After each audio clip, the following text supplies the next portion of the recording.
Welcome to Fog Street Mysteries, where every story begins in shadows and every clue glows under a single street lamp. Don't forget to share thoughts. Your feedback keeps the mystery alive. Now let's begin. Nero Wolfe and the Shadow on Fifth Avenue, a classic Nero Wolfe style noir mystery. Chapter 1, A Shadow That Shouldn't Exist. It was one of those afternoons that look harmless until they bite you. The brownstone was behaving itself, quiet, dignified, and smelling faintly of damp stone and Wolfe's orchids, which were having one of their proud days.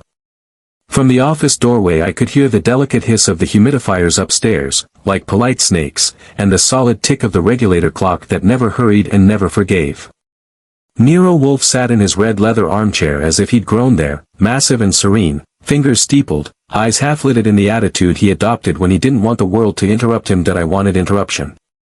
I'd already read the paper twice and rearranged the desk pencils by height, which is a sure sign of moral decay. "Wolfe," I said, "if nothing happens soon, I'm going to start doing calisthenics." "That would be regrettable," he replied without opening his eyes. "Both aesthetically and medically." "Sit down." "I am sitting down." "Then sit down more quietly." The doorbell saved me from further refinement. It rang once, firm, expensive, and practiced.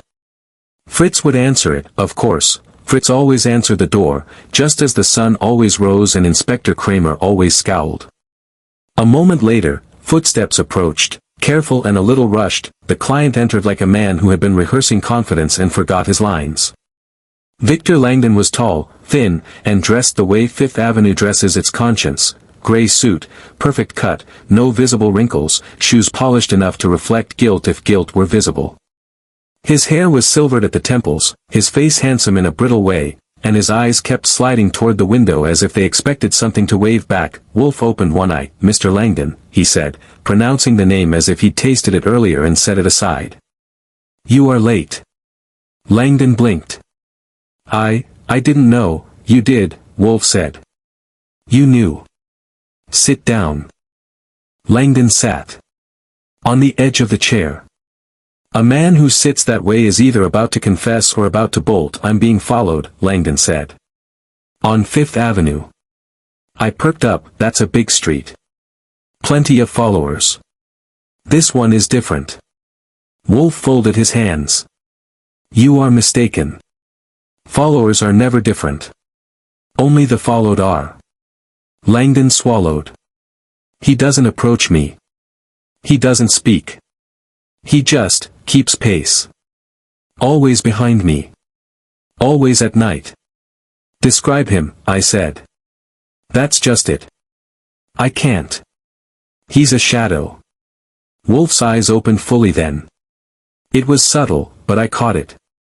He leaned forward a fraction of an inch. "The shadow," Wolfe said. "Cast by what?" Langdon's mouth opened. Closed. He glanced at the window again, where the afternoon light lay clean and honest across the glass. "I don't know. That's why I'm here." I waited for Wolfe to ask about money. He didn't. "Since when?" Wolfe asked. 3 nights ago." "And before that?" "Nothing." Wolfe nodded once. "Continue." "I leave my gallery around 10. I walk south. He appears, always about 20 paces behind me. When I stop, he stops. When I cross a street, he remains on the opposite curb. That got my attention."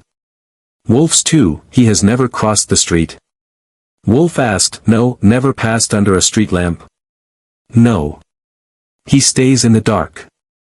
Wolfe exhaled slowly, like a man savoring a good problem. "That is interesting." I leaned back. "Any enemies, Mr. Langdon?" Langdon laughed. "It came out wrong. Only the usual. Business partners, disappointed artists, my nephew." "Of course," I said. "It's always the nephew." "There's something else," Langdon said. "The first night I saw him was the night after I changed my will." The room got quieter. Even the clock seemed to hesitate. Wolfe's fingers steepled higher. "Why did you change your will?" Langdon hesitated just long enough to be noticed. Prudence. Whose? Wolfe asked. Langdon didn't answer that. I stood up. Let me guess. Someone who wasn't in the old one. Langdon looked at me, and for the first time his eyes stopped wandering. Yes. Wolfe said nothing. He never did when silence could do the work for him. After a moment, Langdon cleared his throat. I want it stopped, Langdon said. Whatever it is. I want to walk Fifth Avenue again without feeling watched. Do you feel threatened? Wolfe asked. Langdon considered. No. Not directly. Then why are you afraid? Langdon stood abruptly. Because shadows don't follow rules. Wolfe's lips twitched. On the contrary, sir. They obey them. Langdon stared. You'll take the case? Wolfe nodded. Yes. Your fee is irrelevant, Wolfe said. At the moment. Langdon left 10 minutes later, lighter by one fear and heavier by another. When the door closed behind him, I turned. Okay, I said. We've got a spooky pedestrian, a will with a mystery beneficiary, and a guy who's scared of the dark. Where do you want me? On Fifth Avenue, Wolfe said promptly. Tonight? Of course. I sighed. You know, some detectives solve crimes in daylight. Those detectives are imprecise, Wolfe said. Observe carefully. Note the light sources.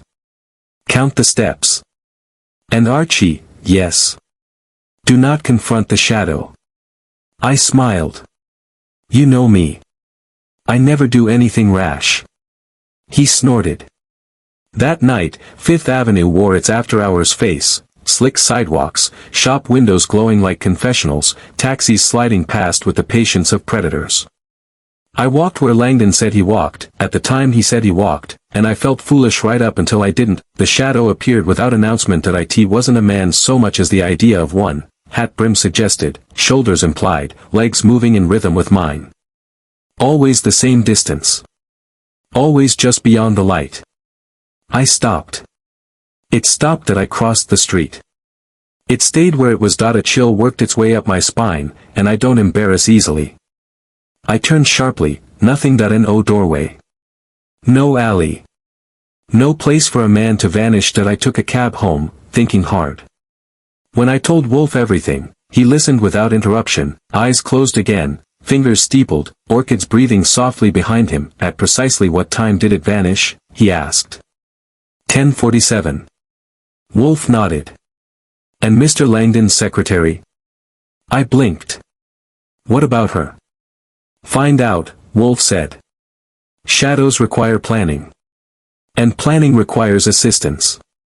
I grinned. So it's not a ghost. Wolfe opened one eye. Archie, ghosts are indolent. This one is punctual. Outside, the city hummed, unaware that Fifth Avenue had begun to remember something it preferred to forget. Chapter 2, Fifth Avenue at Midnight. If you want to know what New York really is, don't look at it at noon. Look at it at midnight, when the respectable people are asleep, the dishonest people are at work, and the uncertain people are walking around pretending they have somewhere urgent to be. That's when I got my education. Wolfe had sent me back to Fifth Avenue with instructions the way he gave them when he was trying not to sound like he was giving instructions.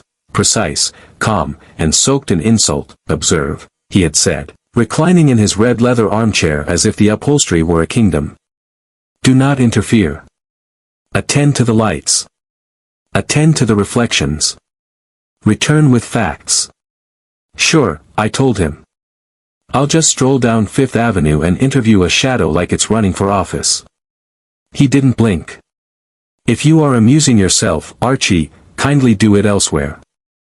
I left him in the brownstone's warm, civilized hush, orchids upstairs under humid air, Fritz in the kitchen preparing something that smelled like moral improvement, and Wolfe already reaching for his beer as if the world's mysteries would keep until after a sip. Which, knowing him, they would not be. 10:30, Fifth Avenue had dressed itself in black.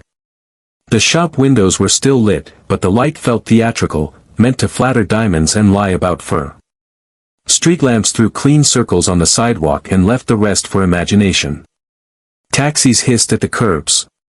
A doorman watched me pass with the polite suspicion of a man who has seen too much and likes his salary. That I walked the same route Victor Langdon described, south from his gallery, past the high-end storefronts and the lobbies that smelled like money and old flowers.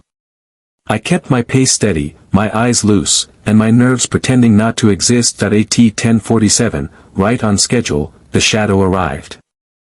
It didn't step out of anywhere. It simply was, 20 paces behind me, exactly as if someone had measured it and nailed it to the sidewalk. A tall outline, hat brim low, shoulders squared, moving with the same speed I moved. It stayed in the borderland between light and darkness, never letting a street lamp reveal it fully. That I stopped. I turned my head casually like I was admiring a window display. The shadow remained an impression, no face, no detail, just a black cutout where a man ought to be. That I started again. It started. A smart man in my position does three things: he keeps his mouth shut, he keeps his feet moving, and he keeps a mental notebook. I did all three, but my right hand kept itching for something solid, my gun, a door handle, a reassuring piece of reality. The shadow never crossed a street. That was the first hard fact. At the next intersection I stepped off the curb, crossed under a bright lamp, and glanced back. The shadow stayed on the original side, exactly aligned with my path, as if tethered to an invisible rail. A cab rolled by between us, cutting the view. When it passed, the shadow was still there, patient, precise, and annoying. That I considered confronting it anyway, just to see if Wolfe's warning was wisdom or merely Wolfe enjoying my discomfort from a distance. But then something happened that made my throat tighten. The shadow shifted, not like a man dodging a pedestrian, but like a shape adjusting to avoid light. It slid slightly, staying just outside a street lamp spill. There was intelligence in it. Or at least intention. 2 blocks later I had my chance to test the vanishing act from last night. On the east side, a narrow service entrance lay between two high-end shops, one of those dead spaces that exist in Manhattan like pauses in a fast talker's sentence. I quickened my pace, then slowed abruptly and cut toward the gap. If the shadow was a man, it would have to choose: follow me into a place with no exit, or reveal itself by stopping. That I stepped into the gap and whipped around. Nothing. No footsteps. No coat brushing brick. No hat brim dipping. No whisper of breath. Just the smell of damp stone and old trash, and the distant sigh of traffic like the city exhaling. That I walked back out to the sidewalk, trying to look like a man who had merely changed his mind about buying an overcoat. My eyes searched for movement, for a retreating figure, for anything that belonged in a detective story. There was nothing, and yet, when I resumed my route, the shadow reappeared 20 paces behind me as if it had never left. That was the second hard fact: it could vanish without traveling. That I didn't like hard facts that behaved like cheap magic tricks. That I ducked into a diner on a side street, one of the old stainless steel jobs with bright lights and a counter full of coffee addicts. Inside, the air smelled of frying onions, grease, and comfort. A waitress with a pencil behind her ear looked at me as if she could tell I was lying to myself. "Coffee?" she asked. "Black," I said. Like my outlook. I took a booth near the window and watched the street through the glass. The diner's lights reflected my own face back at me, sharp, slightly tired, and annoyed. Outside, the shadow wasn't there. At least not in the way a man would be. I waited 5 minutes. 10. The coffee burned a hole through my patience. Finally, I stepped out again. The shadow returned almost immediately, at the same distance, in the same place, across the street, just beyond the reach of the lamp. That was the third hard fact: it didn't follow me inside. So either it was a man with a fondness for sidewalk duty, or it was something that required open space, angles, and light. That I had just decided that Wolfe was going to enjoy this far too much when Inspector Kramer decided to add himself to my evening. He came out of nowhere the way he always did, large, solid, and wearing irritation like it was department issued. He grabbed my elbow with a grip that suggested he'd once considered being a baseball glove. "Goodwin," he growled. "What are you doing out here?" "Walking," I said pleasantly. "It's popular. At midnight. I like the nightlife." He narrowed his eyes. "Langdon." "Who?" He tightened his grip. "Don't play games with me, Archie. I got a call, anonymous. Said you were snooping around Fifth Avenue like you lost something expensive. I blinked. Anonymous, huh? That's thoughtful. Kramer's mouth flattened. You working for Langdon? I'm working for my health, I said. Fresh air. He leaned closer, and I got a good whiff of cigar and police station. Langdon's in trouble. Or he's making trouble. Either way, I don't want you complicating it. I smiled. Kramer, I complicate things the way you complicate a Sunday afternoon. It's unavoidable. He released my elbow with a shove disguised as a letting go. If Wolfe's mixed up in this, he's not mixed, I said. He's stirred. Kramer glared. Go home. Planning to, I said, and meant it, mostly, but before I could, an old man in a long coat passed us and muttered something that made my skin prickle. The shadow's back, he said, not looking at either of us. Fifth Avenue, don't forget. I turned. Hey, he kept walking, swallowed by darkness and distance like a man who didn't want to be quoted. Kramer watched him go, then looked back at me. You hear that? He snapped. I did, I said. Poetry. You want me to write it down? Kramer's face was sour. This isn't a joke. No, I agreed quietly. It's not. Because across the street, in the borderland between lamp and dark, the shadow stood, still, waiting, as if it had been listening too. Kramer saw it too. I could tell by the way his eyes locked and his jaw shifted. What the hell is that? He muttered. An alibi, I said before I could stop myself. He snapped his gaze to me. What? Nothing, I said quickly. Just thinking out loud. Kramer took a step toward the curb, then hesitated, like a man who didn't want to chase something he couldn't arrest.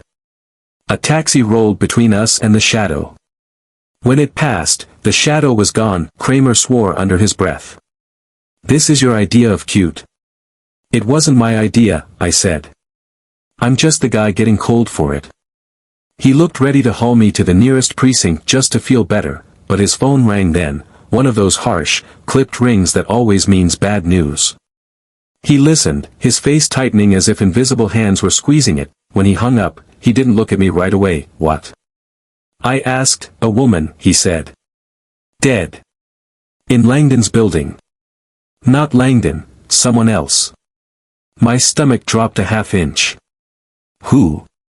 Kramer's eyes met mine. His secretary. Name's Lila Vane. Wolfe had asked about her. Of course he had. Kramer jabbed a finger at my chest. Now you're coming with me. Kramer, I said, if you drag me to a crime scene, you'll regret it. He bared his teeth. Why? You'll talk Wolfe into solving it first. I tried to keep my voice light, but there was a cold thread in it. No. Because if that shadow is part of this, and I think it is, then somebody just took the first real bite. Kramer didn't like that. He liked even less that I might be right. On the cab ride downtown, Fifth Avenue slid past in wet streaks and bright circles. I kept seeing the shadow in my mind, its precision, its refusal to cross, the way it avoided light like it was allergic. A trick, Wolfe would say. A method. A design. And now there was a dead woman in Langdon's building, and a secretary Wolfe had suspected before I even knew her name. When we got to the building, I caught one last glimpse of Fifth Avenue through the cab window, elegant, indifferent, and full of places for darkness to hide. Back at the brownstone later, long after the uniforms and flashbulbs and questions, I found Wolfe exactly where he always was at this hour, in his office, in his armchair, with beer within reach and his expression composed as a judge's. He didn't ask if I'd had a hard night. He never did. He just said, well. I stood there, coat damp, throat dry. Lila Vane is dead. Wolfe's eyes narrowed slightly. So. The shadow has acquired teeth. And, I added, Kramer saw it. Wolfe's mouth tightened, not surprise, not fear, but interest sharpened to a fine edge. Good, he said softly. Now we shall have facts. And upstairs, the orchids kept breathing, clean, calm, and completely uninterested in human shadows. Chapter 3, The Will with Invisible Ink. If there is one thing Nero Wolfe loved almost as much as orchids, it was paper that lied politely. The morning after Lila Vane was murdered, the brownstone had the feeling of a place that knew better than to relax. Fritz moved quietly, the kind of quiet that came from years of understanding that when Wolfe was thinking, even the coffee should tread softly. The air smelled of breakfast, damp wool, and orchids, always the orchids, sweet, expensive, and faintly judgmental. Wolfe had summoned Victor Langdon for 11 o'clock. Wolfe liked punctuality because it made the late people easier to despise. I was at my desk pretending to organize notes while actually watching Wolfe examine a document spread carefully across his desk. It was Langdon's new will, fresh from a lawyer's office and already showing signs of stress, dog-eared corners, faint creases, and the sort of handwriting in the margins that suggested a man had slept badly while thinking about it. Wolfe read with the patience of a glacier. I fidgeted. "Wolfe," I said, "if that thing bites you, duck." He didn't look up. "Your levity is premature, Archie. This document is not merely testamentary. It is defensive." "Against what?" I asked. "Against conscience." That shut me up for nearly 10 seconds. Langdon arrived at 11 sharp, hat in hand, eyes bruised from a night without sleep. He looked like a man who had rehearsed grief and found it didn't fit. Wolfe inclined his head. "Mr. Langdon. Sit down." Langdon sat, this time fully, as if fatigue had beaten caution. "You've heard," he said. "Yes," Wolfe replied. "Your secretary is dead." Langdon swallowed. Lila was efficient, loyal. Those qualities, Wolfe said dryly, are frequently overvalued. I watched Langdon's face carefully. He flinched, just a little. It was the kind of flinch that came from recognition, not shock. "You changed your will," Wolfe said, tapping the paper gently. "Again." Langdon stiffened. "I had to." "Why?" Langdon glanced at me. I smiled encouragingly, which usually means trouble. "There are complications," Langdon said. Wolfe's eyes lifted. "Mr. Langdon, a woman is dead. This is not the time for euphemism." Langdon exhaled. "Someone threatened me." "Verbally?" Wolfe asked. "No. Symbolically." I leaned forward. "Let me guess. A shadow." Langdon nodded. "It wasn't just following me. It was reminding me." "Of what?" Wolfe asked. Langdon hesitated again, and this time Wolfe noticed. "Of a mistake," Langdon said finally. Wolfe turned back to the will. "This clause," he said, pointing with a thick finger, "is unusual. You have designated a beneficiary identified only by initials." Langdon's jaw tightened. "Yes. You have also included a provision that renders the entire document void should the beneficiary's identity be challenged." Langdon said nothing. I whistled softly. "That's a neat trick. Who taught you that one?" Langdon's eyes flicked to me, then away. "My lawyer." Wolfe snorted. "Your lawyer is cautious, not inventive. This was your idea." Langdon's shoulders sagged. "I wanted protection." "From whom?" Wolfe demanded. "From the past," Langdon said quietly. Wolfe closed the folder. "Very well. You may go." Langdon blinked. "That's it?" "For now," Wolfe said. "Do not walk on Fifth Avenue at night. Do not alter this document again. And do not lie to me a second time." Langdon stood, visibly shaken. "You think Lila was killed because of this?" "I think," Wolfe said, "that Lila Vane knew something she believed profitable." Langdon left with a man's walk who had lost the luxury of believing himself important. When the door closed, I leaned back. "So. Invisible ink." Wolfe's eyes narrowed. "Precisely. The will reveals nothing explicitly, yet it announces the existence of a person whom the law acknowledges and the world denies." "A ghost with initials," I said. "Any guesses?" Wolfe reached for his beer. "Yes. Care to share them with the class?" "No," I sighed. Then I'll go digging. That, Wolfe said, would be your function. I started with the obvious, the inner circle. By noon I was in a taxi, Manhattan sliding by like a series of bad ideas. First stop, Langdon's nephew, Charles Langdon III, a man who wore entitlement the way other men wore neckties, that he lived in a townhouse that tried very hard to look respectable and failed in all the interesting ways. Charles met me in a silk robe, drink in hand, eyes bright with something that wasn't sobriety. Archie Goodwin, he said. I know you. Wolfe's errand boy. Field operative, I corrected. Your uncle's secretary just died. Charles blinked, then shrugged. Tragic. You're not invited to the funeral yet, I said. How do you feel about your uncle changing his will?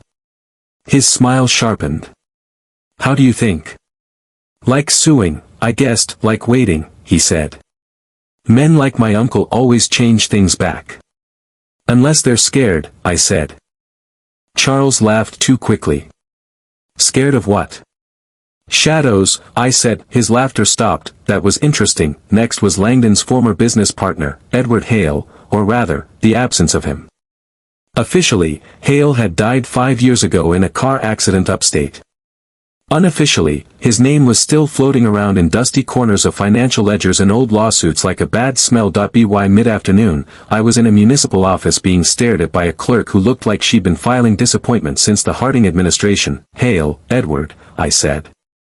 I'm looking for corrections. She clicked her tongue. Dead men don't get corrections. Sometimes they do, I said. If they weren't dead enough. She frowned at the screen, fingers tapping. Then she stiffened. Well, she said slowly. That's odd. What is? I asked. There's an addendum, she said. Filed 2 weeks ago. Addendum to a death certificate? She nodded. Sealed. That was very interesting. By the time I got back to the brownstone, it was dark. Wolfe was exactly where I'd left him, armchair, desk lamp, orchids glowing faintly behind him like silent jurors. That I tossed my hat on the desk. We've got a dead secretary, a nervous nephew, and a dead man who might not be dead. Wolfe's eyebrows rose a millimeter. Proceed. Edward Hale, I said. Declared dead 5 years ago. Sealed addendum filed 2 weeks ago. Same week Langdon changes his will. Wolfe nodded. Continue. The nephew doesn't like shadows. Or surprises. Or being left out. Wolfe closed his eyes. And Lila Vane? Ambitious, I said. Smart. Knew how to keep records, and secrets. Wolfe opened his eyes. Archie, observe this. He slid the will back toward me. Under the desk lamp, he tilted the page slightly. Something faint caught the light, indentations, shallow and deliberate. My pulse jumped. Invisible ink. Pressure, Wolfe corrected. Someone traced these letters repeatedly. I squinted. Those aren't initials. No, Wolfe said. They are coordinates. Coordinates for what? For a man, Wolfe said. A man who ceased to exist officially and began to exist profitably. I leaned back slowly. So the shadow is a reminder, Wolfe finished. And a warning. The phone rang then, sharp, intrusive.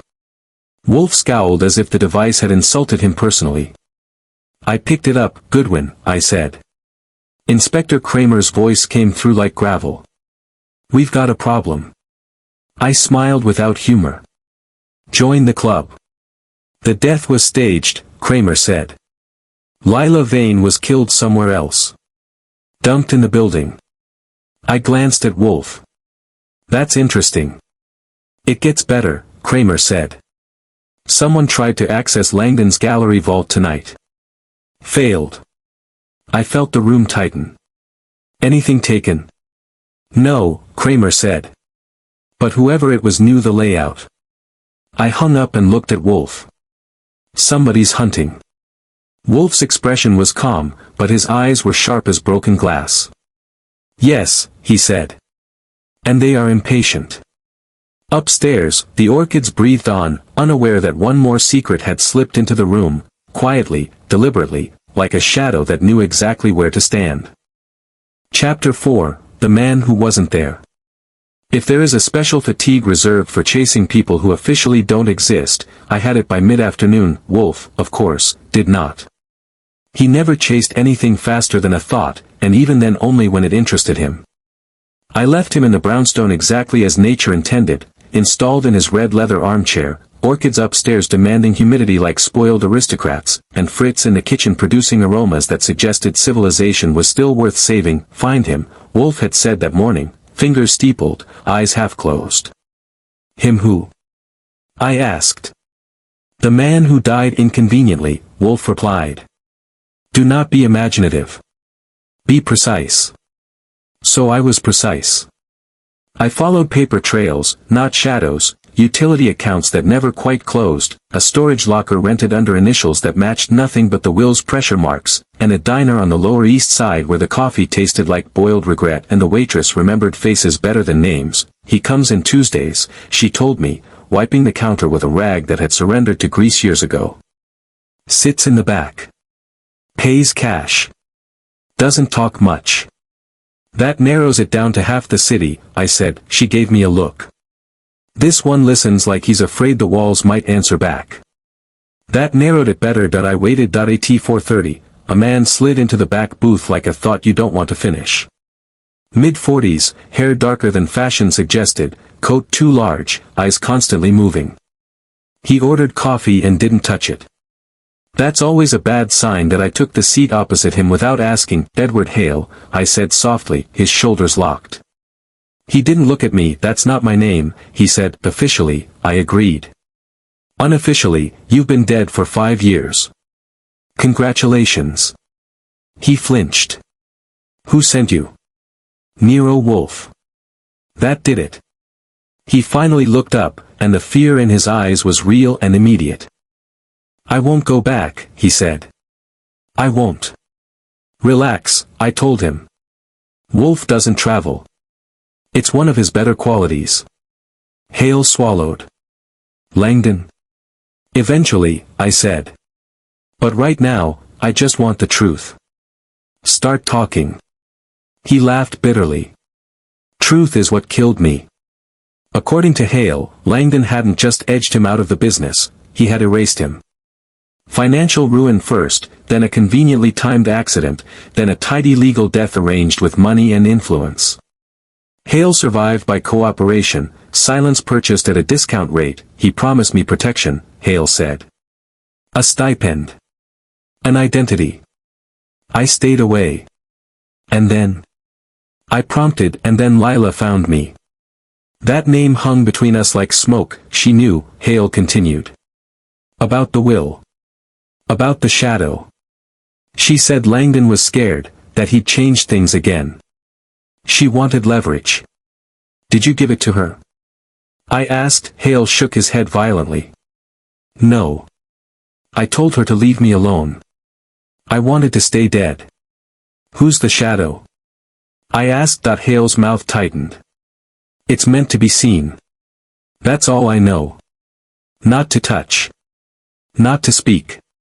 Just, to remind. Remind who?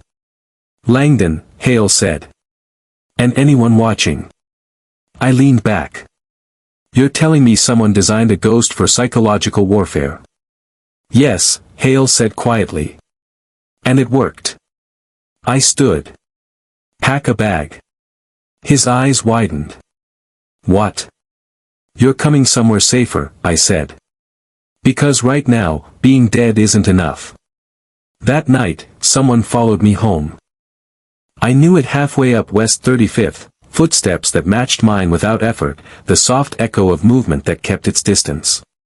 I didn't turn around. I didn't hurry.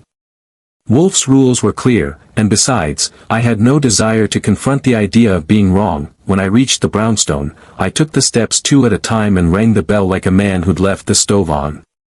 Fritz opened it, took one look at my face, and stepped aside without a word. Wolfe was in the office, beer untouched, eyes alert. Someone followed me, I said. I know, Wolfe replied. I heard you arrive improperly. Charming, I said. Hale's alive. Wolfe nodded. Of course. He says the shadow's a reminder. Yes. Care to elaborate before I start sleeping with the lights on? No, I sighed and poured myself a drink I hadn't earned. Lila contacted him. Wanted leverage. She knew about the will. Wolfe's lips compressed. She was imprudent. Also dead. Indeed. I told him the rest, Hale's fear, the diner, the footsteps behind me. Wolfe listened without interruption, which is always unsettling. When I finished, he sat silently for a long moment, fingers steepled, eyes unfocused. Finally, he spoke. Archie, Langdon is not merely frightened. He is calculating. That's comforting, I said, and, Wolfe continued, the shadow is not the most dangerous element here. What is? I asked. Timing, Wolfe said. The shadow appears when it must. Lila died when she threatened to speak. Hale remains alive because his existence is useful. To whom? I asked. Wolfe's eyes opened fully. That is the incorrect question. The phone rang that I picked it up. Goodwin. Inspector Kramer's voice was tight. Your friend Hale better stay where he is. He's a free man, I said. He won't be if he keeps breathing, Kramer snapped. Someone broke into his storage locker. Ransacked it. Didn't take much. What did they take? I asked. A mirror, Kramer said.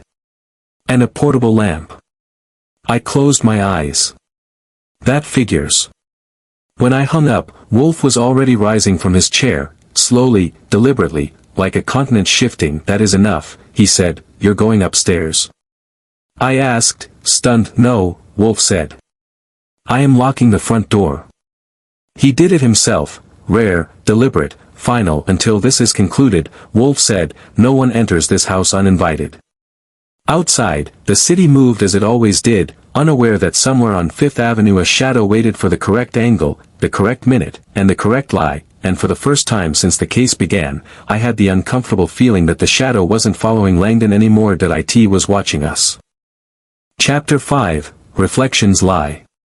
If Nero Wolfe had ever been forced to earn his living as an interior decorator, Manhattan would have wept up. By late afternoon the brownstone office looked less like a place of business and more like a municipal planning department that had been hit by a mild but determined hurricane. Wolfe had commandeered every portable lamp in the house, including one Fritz used for inspecting roasts, and arranged them around the room with the severe concentration of a general placing artillery. Folding mirrors leaned against bookcases. Street maps of Fifth Avenue lay flat on the rug, weighted down with books Wolfe pretended not to love. That I stood in the doorway, coffee in hand, watching the performance. Wolfe, I said, if the city sees this, they'll start charging you rent. Be silent, he replied without looking at me. You are shedding photons. I'll try to dim myself. He grunted. Wolfe was still in his armchair. He never abandoned it, he merely expanded his reach from it. But his mind was roaming Fifth Avenue like a surveyor with a grievance. The shadow, Wolfe said, does not pursue. It positions. That's comforting, I said. So it's lazy. No, Wolfe snapped. It is economical. He directed me to stand on a chalk X he had marked on the rug. I obeyed, because curiosity is stronger than dignity. Walk forward, he ordered. That I took 10 steps. Stop. I stopped. That he flicked on a lamp at a precise angle. My own shadow leapt onto the wall, sharp-edged, obedient, and entirely unhelpful. Now, Wolfe said, adjusting a mirror by a hair, observe. The shadow shifted, thinned, elongated, and slid sideways without my moving an inch. That I frowned. That's cheating. No, Wolfe said. That is physics. He spent the next hour turning the office into a pocket-sized Fifth Avenue, lamps for streetlights, mirrors for shop windows, books for buildings. He worked with the patience of a man dismantling a lie one piece at a time. The shadow never crosses the street, Wolfe said. Because the light sources do not permit it. It avoids illumination because illumination destroys it. You're saying it's not a man, I said. I am saying, Wolfe replied, that it is not only a man. I rubbed my chin. Projection. Wolf's eyes flicked to me. Finally. Great, I said. So we've been chased by a magic lantern. Do not be flippant, Wolf said. It requires planning, access, timing, and confidence that no one will interfere. And a victim who likes walking the same route at the same time, I added, yes.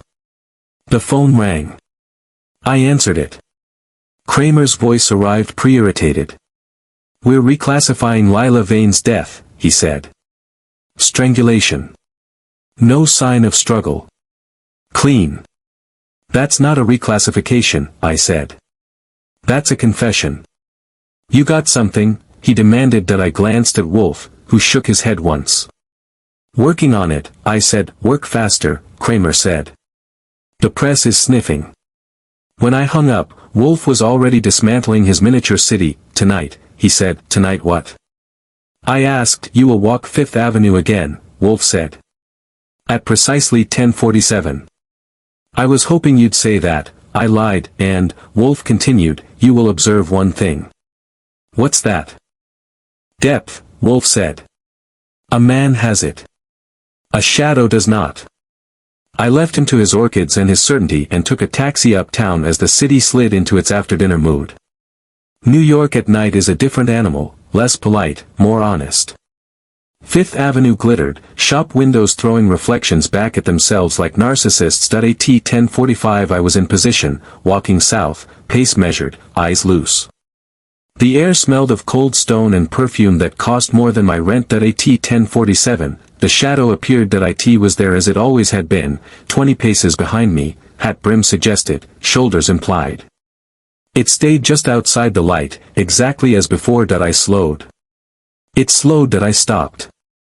It stopped. So far, so familiar. I crossed under a street lamp and glanced back casually, letting the light rake across the sidewalk. The shadow thinned, but didn't quite behave. It stayed crisp at the edges, too crisp. No depth. I walked on. The next block, something else changed. The shadow didn't adjust fast enough.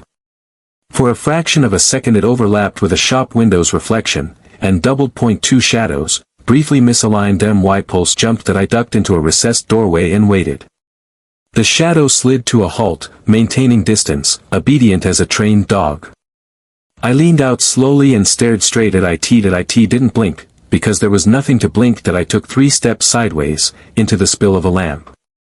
The shadow thinned to nothing and vanished, not by retreating, not by turning, but by ceasing. Gone, just like that. People passed. Cars rolled by. Fifth Avenue kept its secrets. The shadow did not return. I took a cab home, heart thumping, mind racing, and found Wolf exactly where he belonged, armchair, beer untouched, orchids breathing approval upstairs. It vanished, I said. Of course, Wolf replied. Permanently, I added. Wolf nodded. The conditions were altered. By whom? I asked. By death, Wolf said quietly. That's when the phone rang again. I answered. Goodwin. Kramer didn't bother with greetings. Langdon's gallery manager is missing. I closed my eyes. Define missing. Didn't come home, Kramer said. Office torn apart. No blood. I glanced at Wolf. That's new. Wolf's expression didn't change. No, he said softly. It is consistent. Kramer's voice barked in my ear. You two better stop playing games. Kramer, I said, did you notice anything else on Fifth Avenue tonight? There was a pause. What? Anything unusual, I pressed. Anything that wasn't there. Another pause. Longer. Yeah, Kramer said reluctantly. That damn shadow. Officers reported it earlier this week. Tonight, nothing. I hung up. Well? I asked Wolf. The shadow served its purpose, Wolf said. It frightened, it misdirected, and it provided an alibi. For who? I asked. Wolf lifted a finger. Not yet. I leaned against the desk. The missing man, Langdon's gallery manager, knew the layout. The secretary knew the will. Hale knew the truth. The nephew knows fear. That's a nice crowded room. Wolfe's eyes glittered. Indeed. And one of them understands light. Outside, a taxi honked impatiently. Somewhere uptown, a man was not where he should have been. And on Fifth Avenue, the dark had lost one of its favorite tricks, which meant someone, somewhere, was going to improvise, and improvisation, as Wolfe liked to say, is where mistakes begin. Chapter 6, The Shadow's Alibi. If there's one thing New York does well, it's panic with posture. By the time Chapter 6 rolled around, the city had decided something was wrong on Fifth Avenue, and it was saying so politely, through closed shop windows, lowered voices, and police cruisers parked just a little too casually at the curb. The papers hadn't caught up yet, but the rumors had, and rumors in Manhattan travel faster than taxis when the meter's broken. Back at the brownstone, Wolfe was conducting business as usual, which in his case meant doing nothing in a way that suggested the universe would be better off imitating him. He was in his armchair, beer at his elbow, fingers steepled, orchids upstairs enjoying their scheduled humidity. Fritz moved in and out with trays and looks that said he knew something interesting was happening but preferred not to be killed for asking that I paced. Langdon's gallery manager vanishes, I said. The shadow disappears. The secretary's dead. Hale's hiding. The nephew's nervous. And Kramer's convinced this is turning into a parade. Wolfe closed his eyes. Your voice is unnecessary. My voice is my job. Then perform it elsewhere. I sat down. Here's what bothers me, I said. The shadow scared Langdon. It scared Kramer. It scared half the sidewalk. But it never did anything. That, Wolfe said, is its virtue. Virtue, I snorted. It helped kill a woman. Wolfe opened one eye. No, Archie. It helped excuse a killing. That got my attention. Explain, I said, in due course. The phone rang. I answered it before Wolfe could glare it into silence. Goodwin. Kramer sounded like he'd swallowed a filing cabinet. We found the gallery manager. Alive? I asked. No, where? Warehouse near the river, Kramer said. Blunt force trauma. No witnesses. I looked at Wolfe. He didn't move. When? I asked. Last night, Kramer said. Time of death around 11. Where was Langdon? I asked. At a charity dinner, Kramer snapped. Public. Photographed. Witnessed. I closed my eyes. And the shadow? There was a pause. Plenty of people saw it, Kramer said grudgingly. Right outside the gallery. Same time. I hung up slowly. Well. Wolfe said the shadow just gave Langdon an alibi. I said, yes, Wolfe agreed. A very elegant one. I leaned forward. You're telling me the shadow was meant to be seen by the police? Of course, Wolfe said. Fear is useful, but documentation is indispensable. So Langdon can't have killed the manager, I said. He was across town, shaking hands. And observed, Wolfe added, then who did? I asked. Wolfe took a sip of beer. Someone who could use the shadow without needing to be elsewhere. I frowned. That's vague. Deliberately, Wolfe said that I grabbed my coat. I'm going to see the nephew. Charles Langdon III answered the door looking like he'd slept in his suit and argued with the mirror. His eyes were bloodshot, his tie crooked. Archie, he said. You look busy. Not as busy as your uncle, I said. May I come in? He let me. His living room was a museum of entitlement, expensive furniture, no warmth. I sat and watched him pace. They think I did it, he said. Who? I asked. Everyone, he snapped. The secretary.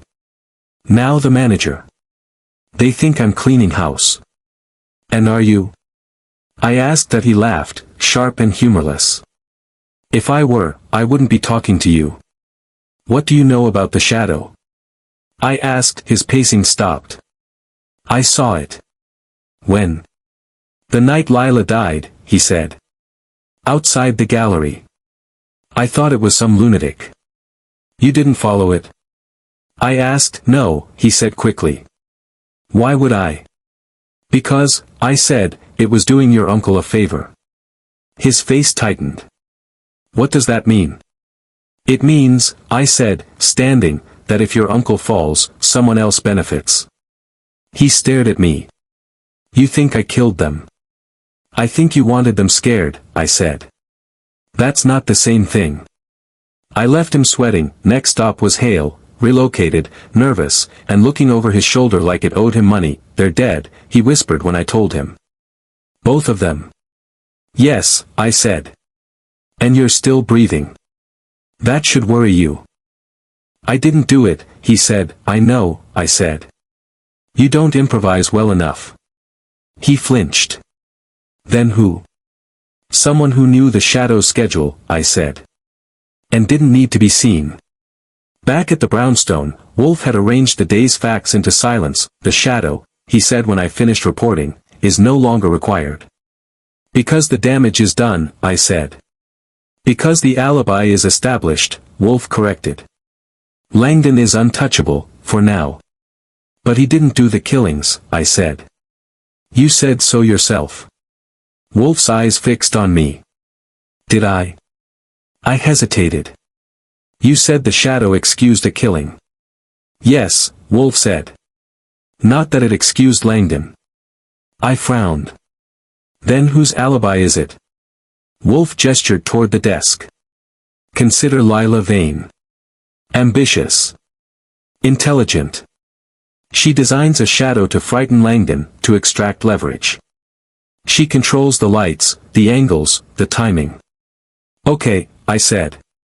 That fits. She intends to profit, Wolfe continued. But she miscalculates one element. Which is? I asked. She is not the most dangerous mind involved. I leaned back slowly. Someone took her idea. Yes, Wolfe said. And removed her. And then removed the manager, I said. Because he knew the gallery layout. And staged the Shadow's disappearance, Wolfe said, to signal completion. The room felt colder. You're saying the Shadow belongs to the killer, I said. No, Wolfe replied. I am saying the Shadow belongs to the plan. The phone rang again. This time, I didn't answer right away. Kramer? Wolfe asked. Yes, I said, picking it up. Kramer didn't waste time. We've got Langdon's lawyer in custody. He lied about the will's timing. I glanced at Wolfe. His eyes narrowed. Lied how? I asked. The beneficiary clause, Kramer said. It wasn't Langdon's idea. I smiled grimly. Someone else wrote it. Yes, Kramer said. Someone who knew how to disappear people legally. I hung up. Wolfe was smiling now, and that's never comforting. The Shadow, he said, was never meant to kill. It was meant to protect, I said. To protect the murderer, Wolfe said calmly, by convincing everyone to look elsewhere. I exhaled. So the Shadow's alibi doesn't belong to Langdon. No, Wolfe said. It belongs to the person who ensured Langdon could not be suspected. And that person, I said slowly, is still free. Wolfe steepled his fingers. For the moment. Outside, a taxi splashed through a puddle, breaking a reflection into pieces. Somewhere in the city, someone believed they had outsmarted the dark. They were wrong, and Wolfe was getting ready to turn on the lights. Chapter 7, Wolfe turns the light. If you ever want to see panic dressed in its Sunday best, invite it into Nero Wolfe's office and give it a chair. Wolfe decided, without consulting anyone, least of all me, that it was time for a gathering. He enjoys gatherings the way a spider enjoys vibrations on the web.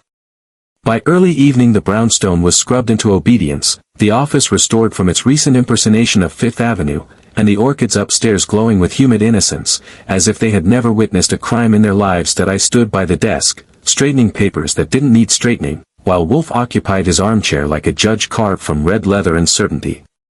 Wolfe, I said, you sure about this? Archie, he replied, certainty is not required. Attention is. The bell rang at 7 sharp. They arrived one by one, escorted by Fritz and varying degrees of nervousness. Victor Langdon came first, impeccably dressed, composed, and hollow-eyed. Charles Langdon III followed, restless and brittle. Edward Hale arrived last, looking like a man who still expected to vanish if someone stared too hard. Inspector Kramer came too, uninvited but inevitable, carrying the weight of the law and a scowl he'd been saving all day. Wolfe surveyed them as if they were specimens pinned neatly to velvet. "Gentlemen," Wolfe said, "an inspector. You are here because Fifth Avenue has been lying." Kramer snorted. "That's not a crime." "It should be," Wolfe said calmly. "That I closed the door." That sound, the soft, final click, always sharpens the air. Wolfe gestured toward the lamps I'd arranged at his instruction around the room. Mirrors leaned against bookcases again, carefully angled. A large map of Fifth Avenue lay across the desk, marked with chalk and pins like a battlefield. Charles frowned. "What is this?" "A demonstration," Wolfe replied. "Sit down." They Saturday. Wolfe did not move from his chair. He never did. Power, in his case, was a matter of gravity. For several nights, Wolfe said, a shadow has been observed following Mr. Langdon. This shadow inspired fear, speculation, and error. It also inspired confidence, in one particular individual. Langdon stiffened. "You said you wouldn't accuse me." "I am not," Wolfe said mildly. "Yet." Kramer leaned forward. "Then get to the point." Wolfe's eyes flicked to him. "Patience, Inspector, is not ornamental." He nodded to me. "Archie. I took my place on the chalk X. I'm the volunteer," I said. "Union rules." Wolfe instructed me to walk. I did. He adjusted a lamp. My shadow slid along the wall, stretching, thinning. "Observe," Wolfe said to the room. "The shadow is obedient. It does not think. It reacts." He tilted a mirror. The shadow split briefly, doubled, then merged again. Hale inhaled sharply. "That's it," he murmured. "That's exactly it." "Yes," Wolfe said. "A design. A construction. A lie told by light." Langdon spoke tightly. "You're saying I imagined it?" "No," Wolfe said. "You were shown it." Charles leaned forward. "By who?" Wolfe did not answer. Instead, he continued. "The shadow never crossed the street. It never entered a building. It appeared only when conditions were precise. This is not chance. It is rehearsal." Kramer scowled. "You can't arrest a rehearsal." "No," Wolfe agreed. "But you can arrest a performer." That stirred the room. Wolfe gestured again. The shadow served three purposes. First, intimidation. Second, distraction. Third, an alibi, I said. Wolfe nodded. Kramer's jaw tightened. "For Langdon." Wolfe's eyes snapped to him. "You persist in error, Inspector." The room went very quiet. Langdon's voice was smooth. "Then enlighten us." Wolfe leaned back. "Gladly." He described it clinically, the secretary's ambition, her cleverness in designing a theatrical menace using reflections and light, her intent to frighten Langdon into concessions. Heads nodded slowly, even Langdon seemed relieved, as if a burden had been temporarily set down. "But," Wolfe continued, "Ms. Vane committed an error common to clever people. She assumed she was the cleverest." Charles shifted. Hale stared at the floor. "Someone else," Wolfe said, "recognized the value of her invention." Kramer barked, "Who?" Wolfe raised a hand. "Not yet." I watched Langdon carefully. His face was calm, too calm. He had perfected stillness. Wolfe went on. "This person allowed the shadow to be seen by the police, by witnesses, by chance observers. The shadow became accepted fact. Once accepted, it became explanation." "For what?" Hale asked hoarsely. "For murder," Wolfe said. The word landed like dropped glass. "The secretary was killed elsewhere," Wolfe continued. "The gallery manager likewise. Their deaths were arranged to coincide with the shadow's appearances, or its absence. Charles stood abruptly. You're accusing someone in this room. Yes, Wolfe said. And no. Kramer surged to his feet. Enough games. Wolfe, if you've got a name, I have a method, Wolfe interrupted. Names come later. He looked at Langdon. Mr. Langdon, you feared the shadow. Langdon met his gaze. Who wouldn't? And yet, Wolfe said softly, you walked your route precisely, every night. Same time. Same pace. Langdon shrugged. Habit. Or cooperation, Wolfe said, that hit harder. Charles laughed nervously. This is ridiculous. Is it? Wolfe asked. The shadow protected someone.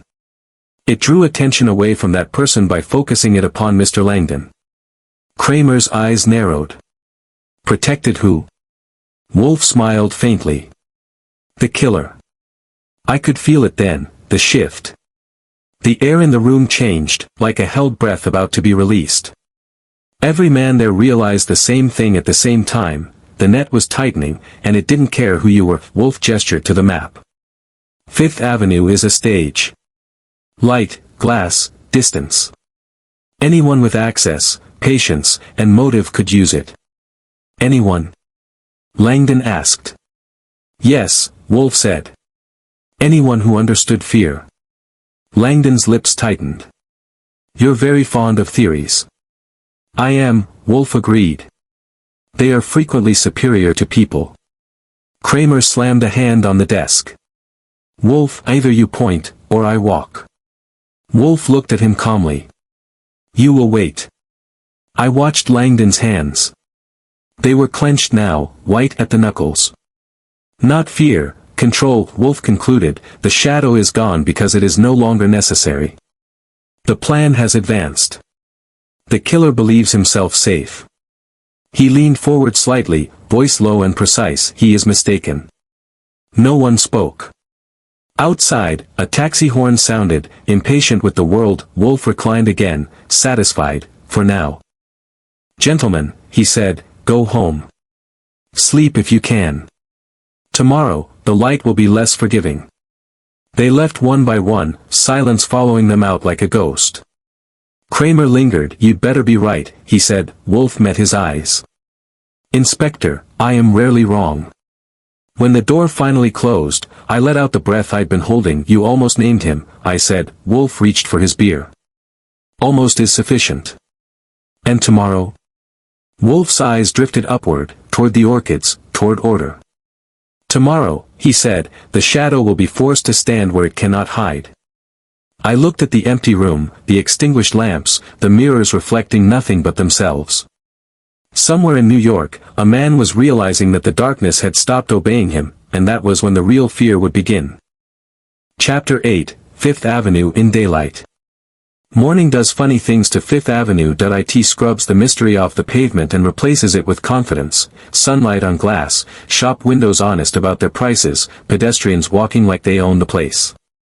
At 10 a.m., it's hard to believe the night ever got away with anything, but Wolfe believes mornings. He trusts daylight the way other men trust alibis. I knew it was the endgame when he had Fritz serve breakfast in the office instead of the dining room. Wolfe never broke routine unless he intended to break something else with it. Eat, he said, lifting his fork with authority. You will require stamina. I always do, I said. But usually you tell me why. Patience, Wolfe replied. The truth ripens under pressure. By 11, the guests arrived again, summoned with Wolfe's polite menace that suggests refusal would be inconvenient to one's freedom. Inspector Kramer came first, jaw set for disappointment. Victor Langdon followed, immaculate as ever, eyes calm, posture perfect. Charles Langdon III arrived pale but defiant. Edward Hale slipped in quietly, as if still hoping the world wouldn't notice him. The office looked ordinary. No mirrors. No lamps. Just daylight pouring through the window, honest and unforgiving. Wolfe sat in his armchair, massive, composed, final. Gentlemen, he said, yesterday I demonstrated a deception. Today I will explain its necessity. Kramer crossed his arms. You'd better. Wolfe inclined his head. The shadow on Fifth Avenue was a psychological device, designed originally by Lila Vane to intimidate Mr. Langdon. She used light, glass, timing, and predictability. It was clever. Langdon's lips tightened, but, Wolfe continued, she made a fatal error. She believed intimidation alone would suffice. Charles shifted. Hale stared at his hands. Someone else, Wolfe said, recognized the shadow's greater value, not as a threat, but as camouflage. I leaned against the desk, arms folded, watching Langdon. The secretary was murdered, Wolfe said calmly, because she knew too much and intended to profit. The gallery manager was murdered because he knew the layout, the schedules, and the access points. Kramer snapped, by who? Wolfe didn't look at him. By the only man who needed both silenced, Wolfe said, and who benefited from their deaths. Silence dropped like a curtain. Langdon laughed softly. This is absurd. Wolfe turned his head slightly. Mr. Langdon, you changed your will not out of fear, but out of calculation. Langdon's eyes hardened. Prove it. Wolfe gestured to me. Archie. I stepped forward. Your charity dinner the night the manager was killed. You left early. Photographs show you exiting at 10:36. The manager died around 11. Langdon smiled thinly. That proves nothing. No, I agreed. But this does. I laid the photographs on the desk, taken from the gallery's security system. Angles. Reflections. Light. Wolfe spoke over them. You understood the shadow because you helped refine it. You adjusted routes. You ensured visibility. You ensured witnesses. Kramer's eyes widened. You used the shadow as your alibi. Yes, Wolfe said. While arranging the murders elsewhere. Langdon's voice was steady. You're guessing. No, Wolfe said softly. I am concluding. He leaned forward, voice sharpening. You destroyed Edward Hale legally years ago. You kept him alive because he was useful, an invisible beneficiary, a threat you could control. When Lila Vane discovered him, you killed her. When the gallery manager became dangerous, you killed him. And you allowed the shadow to be seen, so the city would look outward, not inward. Langdon stood. This is insanity. Wolfe did not raise his voice. He never did when the truth was enough. The shadow, Wolfe said, never crossed the street. Neither did you. You remained always in the light, public, respectable, photographed. The murders were executed by hired means, not personal violence. Kramer stepped forward. We've got financial records now. Payments routed through shell accounts. Langdon's composure cracked. Just a hairline fracture, but enough. You feared the dark, Wolfe said quietly. So you designed it. And when it no longer served you, you extinguished it. Langdon's mouth opened. Closed. You are under arrest, Kramer said. Langdon looked at Wolfe, not angry, not pleading. Just tired. You're very sure of yourself, he said. Wolfe nodded. Certainty is my occupation. Langdon was led out, Fifth Avenue sunlight waiting for him outside like a verdict. When the door closed, the office felt larger. Quieter. Kramer exhaled. I don't like how you do this. I do, Wolfe said. Hale spoke softly. Am I free? Wolfe looked at him. As free as a man can be after being erased. You will receive what was owed you. Hale nodded, eyes wet. Charles Langdon stood, shaken. I didn't know. Knowledge, Wolfe said, is rarely inherited. They left. One by one. Footsteps fading. Just as taking the stairs that I poured myself a drink and leaned against the desk. Well, I said, no shadow. No, Wolfe replied. Daylight is sufficient. Outside, Fifth Avenue carried on, taxis honking, shop doors opening, people walking without looking over their shoulders. Funny thing, I said. At night, that street felt like it was watching us. Wolfe reached for his book. Streets remember. And shadows? Wolfe looked up, eyes calm, final, shadows, he said, are only impressive when one refuses to turn around. Upstairs, the orchids breathed on, unimpressed, immaculate, and utterly uninterested in human darkness, and Fifth Avenue, in full daylight, looked almost innocent again.